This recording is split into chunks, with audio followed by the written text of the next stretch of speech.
బొద్దుగా ఉన్న ఓ కుక్క పిల్లని తెచ్చుకుని కొన్నాళ్ళు సెలవులకు వచ్చినప్పుడు ఇంట్లో పెంచుకున్నారు. ఆ తర్వాత ఆయన చదువుకోవడానికి మళ్ళీ పక్క ఊరు వెళ్ళిపోయారు. కానీ ఉడయవర్లు గారి తాతగారు ఆ కుక్క ఇంట్లో తిరగడానికి అలవాటు పడిపోయిందని ఆ కుక్కని పెంచి పెద్ద చేశారు. ఆ కుక్క ఎప్పుడు ఆయనతోనే ఉండేది, ఆయనతోనే తిరుగుతూ ఉండేది. కొంతకాలం అయిపోయిన తర్వాత ఆయన మరణించారు.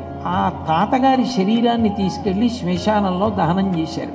ఈ కుక్క కూడా ఆయనతో పాటుగానే వెళ్ళి ఆయన్ని దహిస్తూ ఉంటే ఏడుస్తూ నిలబడింది. 11 రోజుల పాటు అంత్యేష్టి సంస్కారం చేయడానికి ఇంట్లో ఉన్న వాళ్ళందరూ శ్మశానానికి వెళ్ళేవారు. ఈ కుక్క కూడా ప్రతిరోజు అక్కడికి వెళ్ళేది. 11వ రోజు ఆయన అస్థికలు తీసేసిన తరువాత మిగిలిపోయినటువంటి బూదిలో అది ఏడుస్తూ దున్నుతూ అక్కడే పడి ప్రాణం వదిలిపెట్టేసి. అంటే ఆ తాతగారి పట్ల అంత మక్కువ పెంచుకుంది. ఒక కుక్కకి అంత అభిమానం ఉంటుంది.